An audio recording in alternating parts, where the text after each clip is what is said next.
It's really important because we did just get the 2025 fiscal year THUD appropriations bill, and there's some language that truckers will be very excited about in it.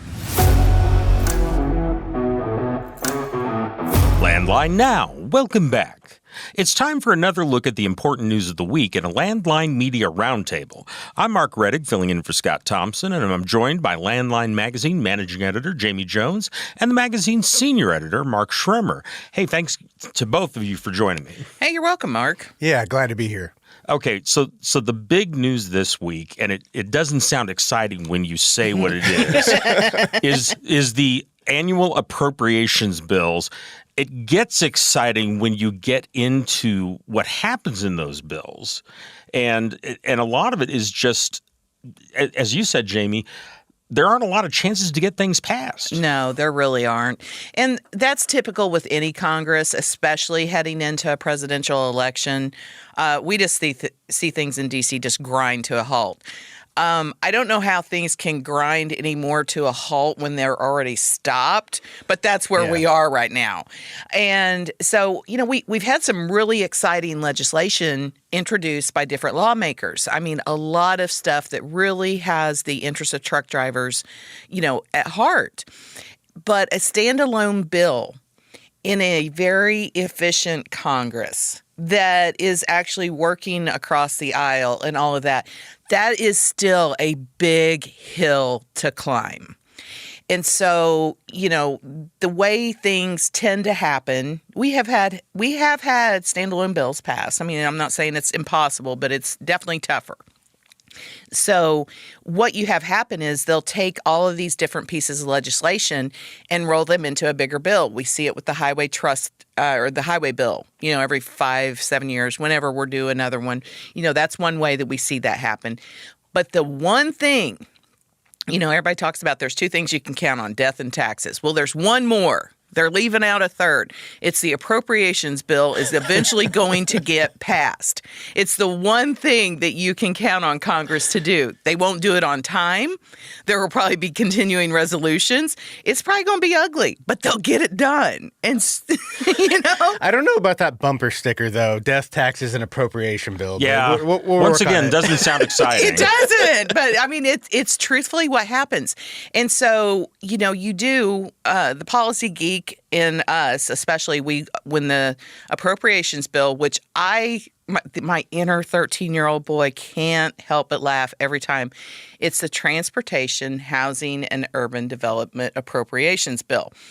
The slang for it is THUD, and it's spelled thud. It's kind of, one of those words that sounds like the sound it's imitating, Yeah, it really does, and it feels like it's always, it is kind of a dud of a bill. Dud, thud, I don't know. Like I said, my inner 13-year-old boy always laughs. But it's really important because we did just get the 2025 fiscal year THUD appropriations bill, and there's some language that truckers will be very excited about in it. It used to be these bills were all about spending, and that's where the earmarks happened that everybody talked about. And once they eliminated earmarks, at the same time, you start to get Congress grinding to a halt, and all of a sudden these things were just havens for policy. Oh. This is where they got stuff done, like you said. And speed limiters ended up being a big, big part of this. Yeah, I mean, so one of the things, and you talk about those standalone bills, and a lot of truckers have probably paid attention to the DRIVE Act. It's in the House and the Senate, and it would stop FMCSA from moving forward with the speed limiter rulemaking, which, as you remember, most truckers are strongly against. We had more than 15,000 comments. The majority of them came from truck drivers saying just that they did not want speed limiters. Lawmakers are listened, like I said, and they put that in the House and Senate standalone bills. That has gotten some support, mainly from Republicans, but as like I said, it's difficult to push those through in those standalone bills. What's great about the appropriations bill, though, What this is doing, there is a provision in there, basically the same thing. It would effectively stop FMCSA from doing it, but it basically cuts off the funding for them to be able to go with the rulemaking any further. And it's another layer. It's another just showing that how difficult it's going to be for FMCSA to even try to go forward with this very controversial rulemaking. The appropriations bill, it's basically, if you want to make it ultra simplistic, it's the parents handing out the allowance to children. Yeah.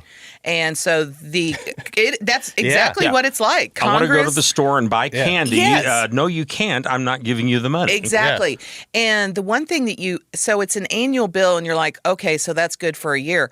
Usually what happens when something passes through an appropriations bill, that's the end of it. I mean, once it's through, you don't unring that bell.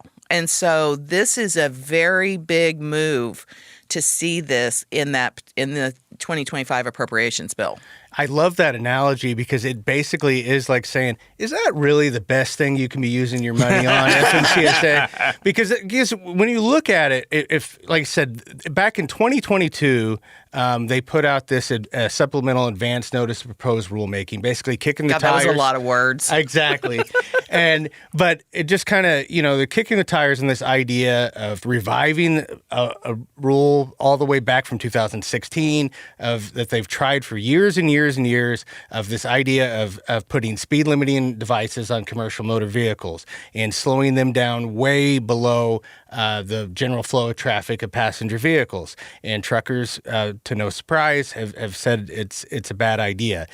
And what we're doing, they're seeing so many, they've had the 15,000 comments, so that caused a major delay. It was supposed to come out in, I think, June of 2023, then December 2023, then May of 2024. Now they're saying May of 2025. And you look at all of this, you got an election coming up, and that's what ended the whole rulemaking back in 2016.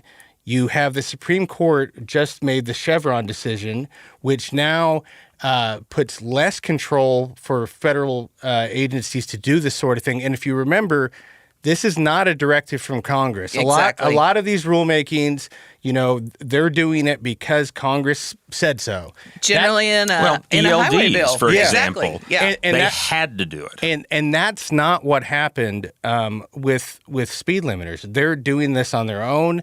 Robin Hutchison was the FMCSA administrator at the time, and she was a big proponent of this. She is no longer at FMCSA. I really feel like the writing's on the wall with all of the opposition. Like I said, a potential administration change coming up. It seems like a good time for them to just let this ease off. I really do. Oh, yeah. And I really believe that FMCSA is hearing the message loud and clear because we just had the regulatory agenda released for the spring. We get regulatory agendas a couple times a year. Yeah. And the agency even punted speed limiters into potentially next year. Yeah, May of 2025 is what they're saying now. And it's just, like I said, go back to that analogy of what's the best things to use your money on. I mean, if you want to improve safety, do it by improving entry-level driver training standards. Do it by addressing the detention time issue. There's so many different things. Driver pay. Well, and ultimately, of course, if you really want to do something about safety, do something about the four-wheelers that cause more of these problems than the trucks do. Oh, you and your logic. I know. You and your logic. I'm silly that way. Oh, my goodness. Mark. But yes, 100%. And that's but like I said, that this is a good example of what Jamie's saying, why the appropriations bill is important. It is another way for lawmakers to say, hey, I don't think this is a good idea, and it puts more attention on the issue, and hopefully FMCSA will hear the message and say, we need to focus on other things. So just a quick primer on where we go from here on the appropriations bill. It starts in the House. There will be a Senate version. Mm-hmm. They'll both have to pass, and they'll reconcile them between the two chambers of Congress. There will be probably, I would almost bet that there's going to be some opportunity that OOIDA is going to ask members and truckers to weigh in with their lawmakers to show support that this language stays in there. Because just because it's in there now doesn't mean they can't strip it out. So this is not a done deal. So there's still fights to be had, even though it sure feels like the momentum is on the side of truckers right now. But don't let up. Do not let up. Do not speed limit your efforts right now. I mean, don't throttle them down. Yeah, no. We have to keep the pressure on, and we will definitely keep them informed here on the show. We'll have it on our website. Anywhere we will send smoke signals, carrier pigeons. We will let you know. Yeah. That this fight is not over, and we need you to jump back in. We could ship it by truck. Yeah. Oh, there you go. I wanted to release a pigeon, though. I know. We'll get the pigeons. We've got a little bit of time left here, and there is one other topic I know you all wanted to get to, and that I did too, because it's a mess. I wanted to say a word before mess, but it is a huge, huge mess. And that's the Advisory Committee on Underride Protection. Again, doesn't sound exciting until you think about what it might cost you if they actually do require these things. And the mess is we've got two separate reports coming out. Yeah, the whole, if anybody that's been paying attention to this, basically we talk about like the huge, the highway bills. The last infrastructure bill, one of the provisions in it was to create a task force for groups to come together and figure out a way to, reduce the number of underride fatality crashes. And, that makes sense. They bring in some safety representatives from trucking groups and also, industry stakeholders. And the idea is you should bring all these people together and figure out all the problems and then come together on a unified message of this. These are the list of recommendations that we have that we think can, improve safety. That's what it's supposed to be. This is not what it was. One of these things is not like the other. Yeah, exactly. Yeah. And it did not work out that way. It was not a utopia in any shape or form. Instead, we had, a group of safety advocates that have been working on this issue that want to mandate side underride guards, and they've been wanting to do it for 20, 30 years. And this has been in some of their cases, their life's mission, basically, to do this. And regardless of cost-benefit analysis that shows that there are issues, regardless of truck drivers saying, hey, the concerns about railroad crossings and all of these different unintentional consequences that happens if you run into the guard and it bounces you off into traffic and creates a larger, crash. None of those were taken into account. And so what ended up happening, instead of this unified message, was this fractured into kind of like a Supreme Court decision where there was a majority report, the order, and then there was a dissenting report. And it's 410 pages. If you got any light reading, I strongly recommend it at any time. I assigned it to Schrimmer.